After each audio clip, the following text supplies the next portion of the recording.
Hello BookTube, this is Weekly Reads. I've had a pretty rough reading week this week.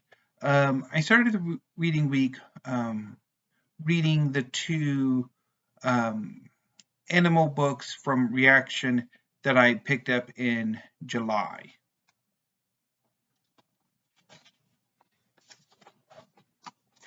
Cat by Katherine W. Rogers and Dog by Susan McHugh. I started with Cat, but before I get into the specific books, the Reaction Animal series are a series of slim books, usually around 200 pages, that covers the biology, the natural history, the history, the cultural significance, and the economic significance of the animal in question. And it's varying degrees of how much any of the specific areas are given. So far in my experience, the earlier entries tend to be much more tend to focus more heavily on the relationship of the animals with humans, particularly culturally, than it does like biology or other aspects that I mentioned. And then the more recent entries tend to have a better balance, I think, although I haven't read all that many. And so the two that I read this weekend, Cat and Dog, are two of the earlier ones. So I started with Cat, and this book focuses primarily on the cat's relationship with humans, which has been, for the most part, negative, particularly in the West, although it has significantly improved over the past few centuries, as well as the cat in culture, basically cultural criticism of the cat. And I rather liked this volume. I thought it was rather well done. I can't say the same about Dog by Susan McHugh, which does very much the same thing. What I read of it, I did bail on this, but it just, the style that McHugh employs, I thought was just so off-putting and just unreadable. Honestly, I did not get on with this at all. So that was disappointing. And then I'm going to move on to my Garbagas readings next. So Monday was August 1st, and August is one of the booktube reading events in August is Garbagas, created by Criminale. And it's basically participants read garbage in the month of August. And there's a whole slew of sort of videos defining what exactly garbage is. Now, some snobs could pretty much say anything that's not canonical literature or literary fiction is garbage. Well, no. There's a specific kind of garbage that's the focus of this event. And I decided I wanted to participate for the first week because I have other reading goals the rest of the month. So I had a smallish Garbagas TBR, including From Russia with Love and Goldfinger by Ian Fleming in this omnibus edition.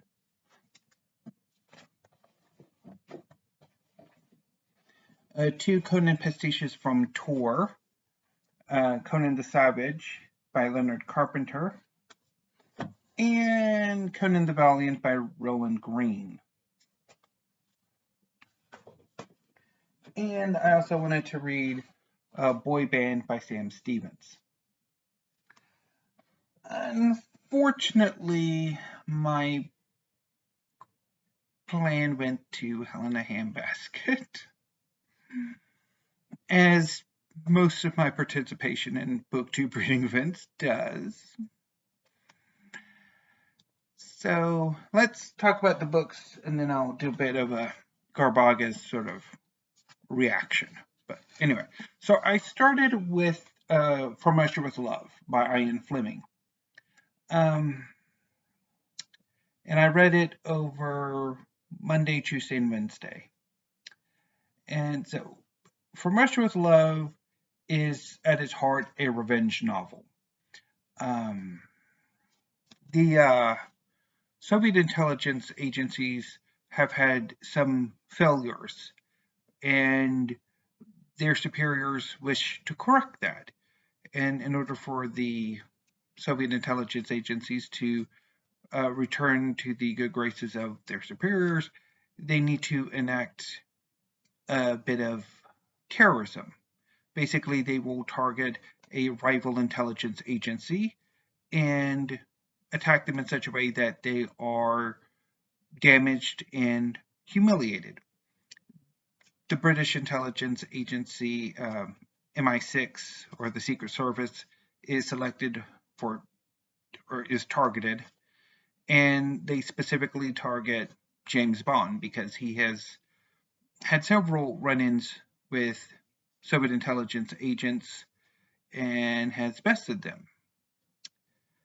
Basically, the first 3 Bond novels. So, Smersh is selected to carry out the operation, and they concoct a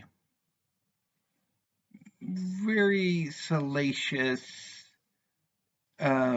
scheme wherein a Soviet agent will pretend to defect to the West, and by claiming that she's in love with Bond, and she will offer as sort of an inducement to help her come over. She'll give them a decoding machine. In the novel, it's the Spectre. In the movie, it's the Lecter. So Bond goes to collect her, has some misadventures before he meets her, and then basically they travel on the Orient Express to Paris, where the 2 of them are going to be executed to make it look like a murder-suicide, and basically a sex scandal will result, which would damage MI6 reputationally, and then, of course, the Spectre is also booby-trapped. Of course, it doesn't go anywhere near how Smersh plans it, and it ends up being a further disaster. But anyway, so I read it, skimmed it. I didn't bail on it, but it's more of a skim, and I'm going to count it as a bail. I just found this novel to be dull and so poorly written. I mean, an example is Donovan Grant, the assassin, basically has an extended flashback sequence to his early life and how he became a Soviet assassin. So when he's going over to the Soviets, he's a point of view character. I mean, it's his flashback. Why exactly does the point of view then switch to the Soviet official who's interrogating him? Is Donovan Grant a telepath? No! Like, it shouldn't have happened. I mean, that's one example. Another example is Fleming's just excessive descriptions, particularly of like planes and office decor. It's excessive. And there's soiling reading this book. Just how Fleming presents the characters. Rosa Klebb, Donovan Grant, Kronstein, they're all described as grotesques. And then when you get to Bond's point of view proper, it's just the way the world building is set up, it's soiling, just absolutely soiling. And yeah, I didn't enjoy it at all. I absolutely didn't. And then on Wednesday, I did watch the movie From Russia with Love, and definitely, if you want a Bond, if you want to engage with Bond, watch the movies. They are significantly better. But anyway, now I think, I'm a bit more frustrated with this reading experience than I otherwise would be, because I have read From Russia with Love before. I was 13, maybe 14 when I read it, and I remember liking it at the time. I think I was more attracted to the action than I was maybe, and didn't pick up on nearly as many of Fleming's flaws as a writer that I've pretty much has rendered it nearly unreadable. And that has been my experience with Ian Fleming's work since my 20s. I really struggled quite often to get into his work, and it's not very good. Anyway, so that was From Russia with Love. And then on Wednesday, after I finished From Russia with Love, I moved on to Boy Band by Sam Stevens. Now, I have skimmed another book by Stevens, Boy Cam. And so anyway, so Boy Band is basically about a quartet of young men who form a boy band, and as their career starts and they find success, they have sex with each other and with other men. And the writing was bad. I don't know why I have this still. Not even the sex was overwritten. But anyway, so yeah, that was disappointing. So then I had to go at Conan the Savage by Leonard Carpenter. Again, this is a reread. I read a number of the Tor Conan novels when I was a teenager and rather liked them. I think, again, the action appealed to me. Also, the wizards. But this reading, again, I didn't like it. But first, a quick plot synopsis. So this is a split narrative. There are basically two narratives that eventually meet in a anticlimactic confrontation. The first narrative is Conan. Conan is arrested in the Brythunian capital of Sargossa and is sent to the mines. He escapes and travels into the Brythunian wilderness, where he joins a tribe of people who are sort of outside of mainstream Brythunian society. The other narrative is the story of a young woman, initially a young girl named Tamsin, who survives the brutal sacking of her family's farmstead, and who eventually develops magical powers and eventually becomes an evil sorceress who takes over Brythunia. As this is a Conan story, the two will eventually have a fight, and it was pathetic, just pathetic. So the best thing I could say about the Conan pastiche novels is that there is that kind of that action, that plot thrust, the pacing is well done, but it's poorly written.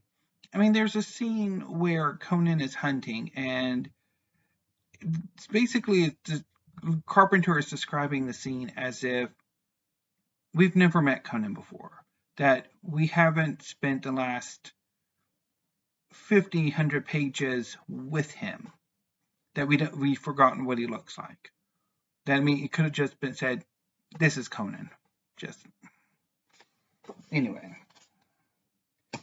So I kind of decided to bail on the other two books I was going to read for Garbogast, Goldfinger, and Conan the Valiant. But before I talk about what I read today, I do sort of want to address my experience with Garbogast, which wasn't pleasant. Now, part of that could be I don't have the best track record with participating in BookTube reading events. It could also be I set myself up for disappointment because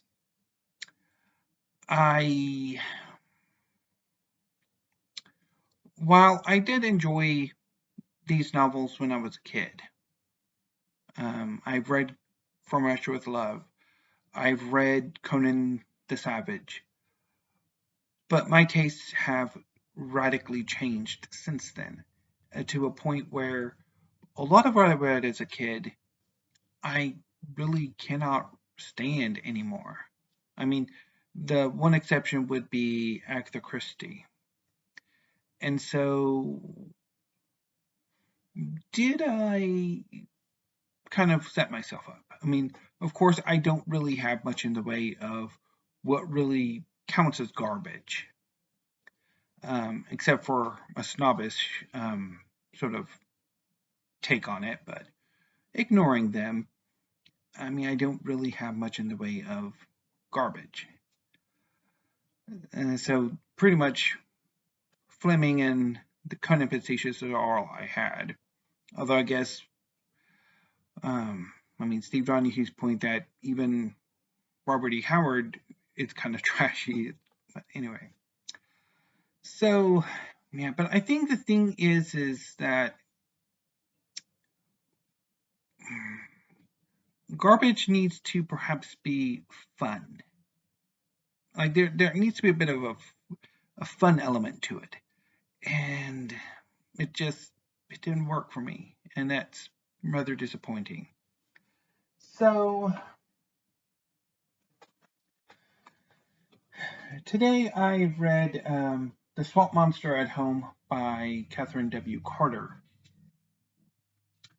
This is an earlier poetry collection of hers. It came out in 2012. I've read her more recent Larvae of the Nearest Stars last year and earlier this year and loved it. And I've been looking forward to picking up this collection and reading it. I was actually going to have this in with my back to school reading project, but changed my mind and decided to read it this afternoon instead. And I didn't like it as much as I did Larvae of the Nearest Stars. I mean, there are some good poems in here, but there are also some poems that I didn't really get on with. So that was disappointing. So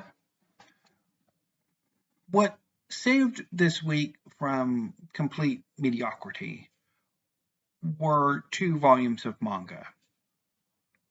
I read 2 volumes of Taliban Hanako-kun by AidaIro, Volume 4 and Volume 5, that I picked up this past month. So Taliban Hanako-kun is about an incredibly haunted school in Japan. A student at the school, Nene, is told that if she goes to a specific toilet stall and performs a set ritual, she can summon the spirit of the toilet-bound Hanako-san, who will then grant her a wish. Nene goes to the stall, she performs the ritual, and she summons the ghost. However, the Hanako-san that appears is not the traditional Hanako-san, which is the ghost of a young woman or young girl. Instead, Hanako-san is Hanako-kun. He's the ghost of a young boy named Amane. Amane does aid Nene in getting her wish, although it does not turn out how she would have liked. And Amane has to rescue her from the consequences of the wish. So, in exchange, Amane has Nene clean his toilet stall initially. Later, she joins him in his duties regulating the relationships between the living and the supernaturals of the school. There are 7 mysteries at the school, basically 7 hauntings. Amane, as the Taliban Hanako-san, is the 7th and therefore has a regulatory authority over the other 6, as well as the other hauntings of the school. Joining Amane and Nene is a young man named Ko, who's also a student at the school. He's a trainee exorcist who initially tries to exorcise Amane, but later becomes friends with Amane and Nene and joins them in their adventures. Volume 4 initially starts with an introduction to the overall main antagonist of the series. Something or someone has been manipulating the rumors of the supernaturals at the school, causing them to become more aggressive, more dangerous to the living. Volume 4 introduces us to these individuals. And the after effects, the consequences of this meeting, initially drives a wedge between Amane and Nene. And Nene contemplates joining the mermaids, who Amane rescued her in their first encounter. The 2-story arc is called The Little Mermaid, and there's a hilarious reference to one of the marquee songs of the film, The Little Mermaid. Amane again rescues Nene from the mermaids, and they patch things up. The later part of the volume is a 3-part story arc called Mitsuba, in which Ko meets the ghost of a classmate who recently died named Mitsuba, and Ko decides to try to help Mitsuba move on. And gradually, as Ko helps Mitsuba, a friendship forms, and something more, I would argue. And it's a wonderful story arc that is so brutally concluded. The main antagonist of this series is a little shit. But it's powerful. And as I mentioned in when I did the Stranger Things book tag Monday, Mitsuba's second death just broke me. It was moving. And I love Mitsuba's character design and character. He's a delight. So yeah, So that was Volume 4. Volume 5 starts with Nene being invited to tea by the main antagonist crew, and then they try to kill her. And then the next 3 chapters begins a new story arc that will go into Volume 6, in which the number 1 school mystery begins to act out, and Amane, Nene, and Ko have to stop them and they pretty much team up with a classmate of Nene's who is more than he appears to be, and it was quite enjoyable. I really enjoyed it. I am loving reading Taliban Hanako-kun, and I cannot wait to get caught up with this series. So yes, and I love the characters. I love the art. I love the storyline. It's wonderful. So yeah. So that was my reading week. So this coming reading week, I'm thinking I think I'll just abandon Garbagast and over the weekend read The Horde by Marie Favereau. This is a history that re-examines the Mongols, and I'm quite looking forward to reading it. And then on Monday, I'm going to start my back-to-school reading project. Hopefully, it turns out well. Of course, my track record with BookTube reading events, whether BookTube created or personally created, have not turned out very well at all. So I can hope. All I can do is hope. I'm going to start with The Sot-Weed Factor by John Barth. This is a historical novel set in 17th century Maryland, and it's about a tobacco merchant. I've been meaning to get to this book for a while, so hopefully I enjoy it.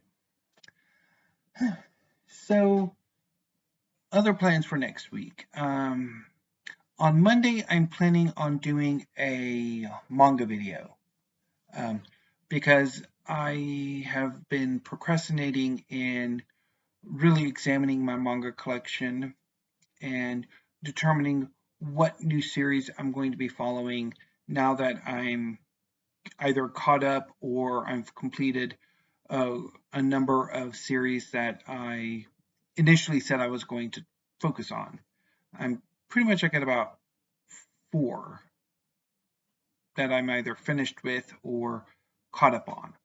And so, yeah, who are the new series that I'm going to focus on? Also,